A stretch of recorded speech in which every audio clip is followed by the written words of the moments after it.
Let's talk about the interaction of learned helplessness and exercise in clients with adverse childhood experiences. So this text is going to come to us from the book, Mindful Strategies for Adult Clients with Adverse Childhood Experiences. This book is available on Amazon. And I'm going to read to us starting on page 108. So Cotman et al. Found that exercise may help people who are struggling with depression. The researchers suggest that aerobic or resistance training exercise for 2 to 4 months may help to ease depression in both young and older individuals. And the benefits of exercise are comparable to the benefits of actually taking antidepressants up to a point. And greater improvements occur with higher levels of exercise. So you don't have to go all the way up and like run 8 marathons in a row, but they do see greater improvements when you have more exercise in your life. And specifically, it is 2 types of exercise: aerobic exercise and resistance training, weightlifting exercise. Exercise can also trigger changes in the hypothalamic pituitary adrenal axis, the part of the brain that regulates the stress response, and alters the serotonin neurons, which are linked to learned helplessness behaviors. So what does this mean for our clients? Starting a habit of regular physical activity may help our clients whose learned helplessness behaviors are preventing them from making positive changes in their life. So if you feel like just overwhelmed, that nothing's going to work, that nothing you do ever helps, adding exercise, seeing the benefits of regular exercise, specifically aerobic exercise and weightlifting exercise, may help with this. So let's really dive deeper into this.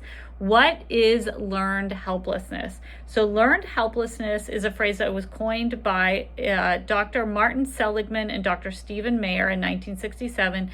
And it's described as a person's behavior when they stop trying, they just stop trying to either fix things or improve things because they've had just long-term exposure to uncontrollable situations. So they've been in this uncontrollable situation for such a long time that they just stop trying to fix it, they stop trying to improve it, and this stop trying to improve it is learned helplessness.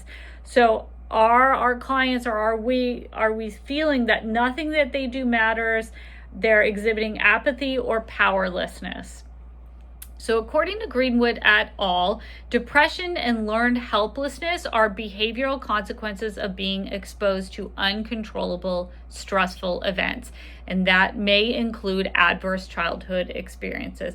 So what is actually happening in the brain when this happens? Researchers state that serotonin neurons in the dorsal raphe nucleus can promote learned helplessness, which is poor escape responding and expressing an exaggerated conditioned fear and or triggering an acute exposure to uncontrollable stress. So what can help reduce the effects of uncontrollable stress? Researchers found that in an animal study, 6 weeks of voluntary free wheel running, so when they run in that wheel, can actually reduce the behavioral effects of uncontrollable stress, supporting the hypothesis that in animals, free wheel running can prevent learned helplessness. So if they had the opportunity to get on that wheel and do some running, they found that those animals had a reduced behavioral effects to that dose of uncontrollable stress that they got. But we have to understand that the exercise has to be voluntary, not forced. We can't force someone to do exercise to try to help with their learned helplessness. This has to be something that they want to voluntarily do. Cotman et al. Found that while forced exercise and voluntary exercise may both be beneficial for learning and acquiring skills, voluntary exercise appears to produce the most reliable results. So we have to get buy-in. The person has to want to do the exercise.